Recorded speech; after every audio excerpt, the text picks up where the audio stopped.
Assalamualaikum warahmatullahi wabarakatuh. Salam sejahtera untuk kita semua. Puji syukur kita panjatkan kepada Allah Subhanahu wa Ta'ala. Tak lupa sholawat serta salam selalu tercurahkan kepada Nabi Muhammad SAW. Kami dari kelompok 11 yang terdiri dari Jihan Tumatar Ahmad sebagai presentator pertama, Cahyati Wayuning Latif sebagai presentator kedua, dan saya sebagai moderator sekaligus presentator ketiga. Pada hari ini, kami akan mempresentasikan materi kami yang berjudul konsep biaya.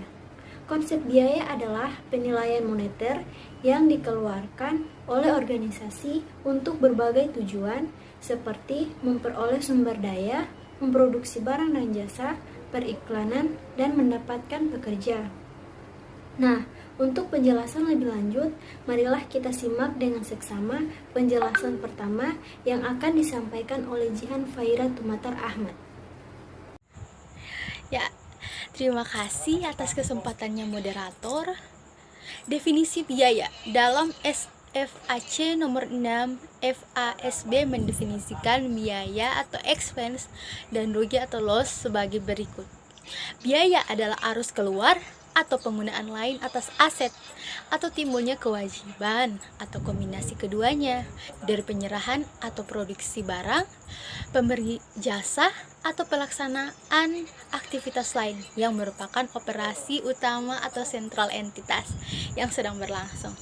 Kerugian adalah penurunan ekuitas atau aktiva bersih dari transaksi periferal atau insidental suatu entitas dan peristiwa dan keadaan lain yang memengaruhi entitas kecuali yang dihasilkan dari pengeluaran atau distribusi kepada pemilik. Nah, yang kedua, pengakuan biaya. Pengakuan biaya tidak dibedakan dengan pengakuan rugi. Pengakuan menyangkut masalah kriteria pengakuan, yaitu apa yang harus dipenuhi agar penurunan nilai aset yang memenuhi definisi biaya atau rugi dapat diakui, dan masalah saat pengakuan, yaitu peristiwa atau kejadian apa yang menandai bahwa kriteria pengakuan telah dipenuhi. Tidak seperti pendapatan atau untung, biaya dan rugi tidak mengalami masalah pembentukan dan realisasi. Oleh karena itu, kriteria pengakuan tidak dibedakan dengan kaidah pengakuan, sehingga masalah pengakuan biaya atau rugi adalah kapan penurunan aset dapat dikatakan telah terjadi atau kapan biaya atau rugi telah ditimbul sehingga jumlah biaya atau rugi dapat diakui. Yang ketiga, kriteria pengakuan. Biaya atau rugi pada umumnya diakui bila mana salah satu dari dua kriteria berikut dipenuhi. Yang pertama, konsumsi manfaat. Biaya atau rugi diakui bila mana manfaat ekonomi kian dikuasai suatu entitas yang telah dimanfaatkan atau dikonsumsi dalam pengiriman atau pembuatan barang, penyerahan atau pelaksanaan atau kegiatan lain yang merepresentasi operasi utama atau sentral entitas. Yang kedua, lenyapnya atau berkurangnya manfaat masa datang. Biaya atau rugi diakui bila mana aset yang telah diakui sebelumnya diperkirakan telah berkurang manfaat ekonomiknya atau tidak lagi mempunyai manfaat ekonomik.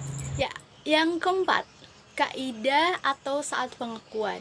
Kejadian atau event apa yang menandai bahwa salah satu dari kriteria di atas telah dipenuhi tanda tanya. Dengan kata lain, kapan dan bagaimana jumlah rupiah biaya yang diperkirakan telah menghasilkan pendapatan diakui sebagai pedoman bagi penyusun standar atau manajemen atau kebijakan akuntansi perusahaan. Perlu dirumuskan pedoman utama saat pengakuan di tingkat rangka konseptual. Ya, sekian dari saya serahkan kepada moderator. Baik, terima kasih presentator pertama. Selanjutnya presentator kedua, yaitu Cahyati Wayuning Latif. Kepada Cahaya saya persilahkan. Baik, terima kasih moderator. Selanjutnya, kaidah pengakuan APB. Kaidah pengakuan di atas sebenarnya dilandasi oleh basis asosiasi yang oleh APB disebut sebagai fungsi pengakuan biaya pervasif atau luas. Hal ini dinyatakan oleh APB sebagai berikut. APB Statement nomor 4, paragraf 157 sampai 160. Poin A, mengasosiasi sebab dan akibat. Poin B, alokasi sistematik dan rasional. Poin C, pengakuan segera. Selanjutnya, hubungan kos dan biaya. Beberapa sumber mendefinisikan biaya dalam kaitannya dengan pengertian kos karena memang biaya tidak dapat dipisahkan dengan kos. Perlu ditegaskan kembali bahwa kos adalah pengukur biaya atau biaya direpresentasi dengan kos sehingga secara teknis dan praktis biaya sering disebut kos saja sebagaimana digunakan oleh APB di atas. Memang biaya selalu dapat disebut kos karena kos melekat di dalamnya. Akan tetapi, kos tidak selalu dapat disebut biaya karena kos dapat juga merepresentasi aset. Walaupun demikian, untuk pembahasan selanjutnya, biaya sering disebut dengan kos. Selanjutnya, penyajian biaya. Penyajian biaya tidak dapat dilepaskan dari penyajian pendapatan, dan sarana untuk itu adalah statement laba rugi. Penyajian elemen, pendapatan, untung, biaya, dan rugi bergantung pada konsep tentang apa saja yang membentuk laba. Selanjutnya, biaya pinjaman.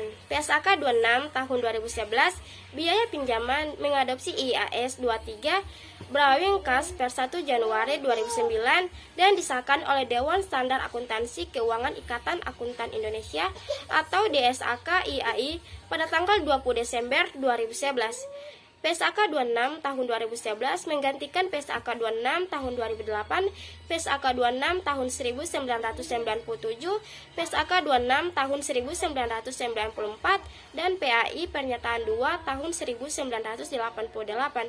Penyesuaian PSAK 26 2014 mengadopsi IAS 23 efektif per 1 Januari 2014 disahkan oleh DSAK IAI pada tanggal 27 Agustus 2014.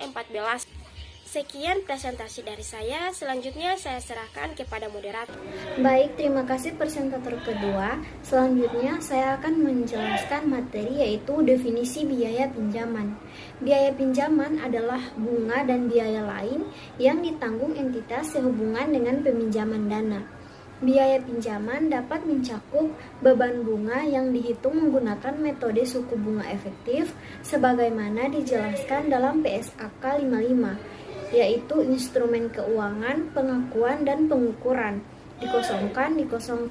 Beban keuangan dalam sewa pembiayaan yang diakui sesuai dengan PSAK 30, yaitu sewa dan selisih kurs yang berasal dari pinjaman dalam mata uang asing sepanjang selisih kurs tersebut diperlakukan sebagai penyesuaian atas biaya bunga. Selanjutnya, pengakuan biaya pinjaman. Entitas pengkapitalisasi biaya pinjaman yang dapat distribusikan secara langsung dengan perolehan, konstruksi, atau pembuatan aset kualifikasian sebagai bagian dari biaya perolehan aset tersebut. Biaya pinjaman lainnya diakui sebagai beban pada periode terjadinya. Selanjutnya, pengungkapan biaya pinjaman. Entitas pengungkapan jumlah biaya pinjaman yang dikapitalisasi selama periode dan tarif kapitalisasi yang digunakan untuk menentukan jumlah biaya pinjaman yang dapat dikapitalisasi. Baiklah, itulah materi kelompok kami. Selama presentasi, kami telah membahas definisi biaya, pengakuan biaya, kriteria pengakuan, kaidah atau saat pengakuan, kaidah pengakuan APB, hubungan kos dan biaya, penyajian biaya, biaya pinjaman, definisi biaya pinjaman, pengakuan biaya pinjaman, dan juga pengungkapan biaya pinjaman. Baik, sekian presentasi dari kelompok kami. Akan tetapi, sebelum presentasi ini saya tutup, saya ada sedikit pantun. Siang-siang pergi ke kota, jangan lupa beli alpukat. Sekian presentasi dari kita, semoga bermanfaat. Wassalamualaikum warahmatullahi wabarakatuh.